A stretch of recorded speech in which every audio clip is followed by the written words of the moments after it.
Welcome to Nandu பாப்பா kitchen.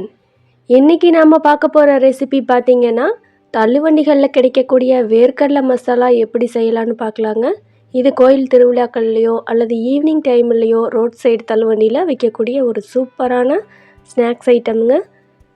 இப்போ வாங்க வீடியோக்குள்ளே போகலாம். வீடியோக்குள்ளே போகிறதுக்கு முன்னாடி நம்ம சேனல் நந்து பாப்பா கிச்சனை சப்ஸ்கிரைப் பண்ணிவிட்டு பக்கத்தில் இருக்கிற பெல் ஐக்கானை கிளிக் பண்ணிக்கோங்க.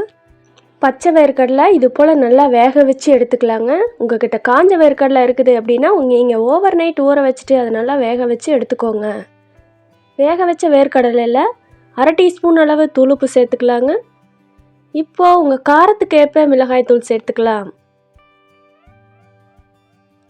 அதுக்கு பிறகு ஒரு 1/4 டீஸ்பூன் அளவு கரம் மசாலா சேர்த்துக்கலாங்க. அடுத்தது பெப்பர் பொடி ஒரு 1/4 டீஸ்பூன் அளவு சேர்த்துக்கலாம். அதுக்கு பிறகு கொத்தமல்லி இலைகள் ஒரு கைப்பிடி அளவு சின்ன சின்னதாக கட் பண்ணி வச்சுருக்குறேங்க, அதையும் இதில் சேர்த்துக்கலாம். அதுக்கு பிறகு ஒரு சின்ன கேரட் அளவு இது போல் நீள்வாக்கில் துருவி வச்சுருக்கிறேன், அதையும் இதில் சேர்த்துக்கலாங்க. அடுத்ததாக பழுத்த தக்காளி ஒரு தக்காளி எடுத்து சின்ன சின்ன பீசஸாக கட் பண்ணி வச்சுருக்கிறேன், அதையும் இதில் சேர்த்துக்கலாம். அடுத்தது ஒரு பெரிய வெங்காயம் சின்ன சின்னதாக கட் பண்ணிவிட்டு இது போல் சேர்த்துக்கலாங்க.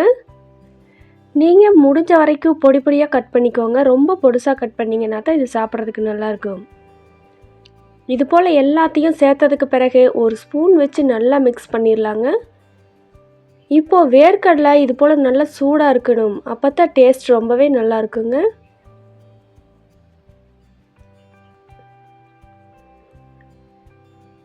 எல்லா மசாலாக்கள் உப்பு எல்லாம் கலங்குற மாதிரி நல்லா மிக்ஸ் பண்ணிக்கலாம்.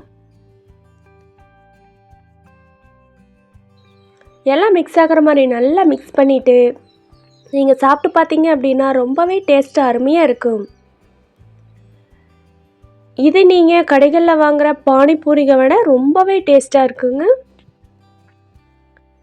இது போல் நீங்களும் வீட்டில் உங்கள் குழந்தைகளுக்கு செஞ்சு கொடுத்தீங்க அப்படின்னா ரொம்பவே விரும்பி இன்ட்ரெஸ்ட்டாக சாப்பிடுவாங்க. இதே மாதிரி நீங்கள் இதே அளவுகளோடு செஞ்சு பார்த்துட்டு எப்படி இருந்துச்சுன்னு சொல்லி கமெண்ட் பண்ணுங்கள். நம்ம சேனல் நந்து பாப்பா கிச்சனை லைக் பண்ணிவிட்டு ஷேர் பண்ணிவிட்டு சப்ஸ்கிரைப் பண்ணிக்கோங்க. நம்ம சேனலில் இது போல் நிறைய வீடியோக்கள் இருக்குது, நீங்கள் விருப்பப்பட்டீங்க அப்படின்னா போய் செக் பண்ணி பாருங்கள்.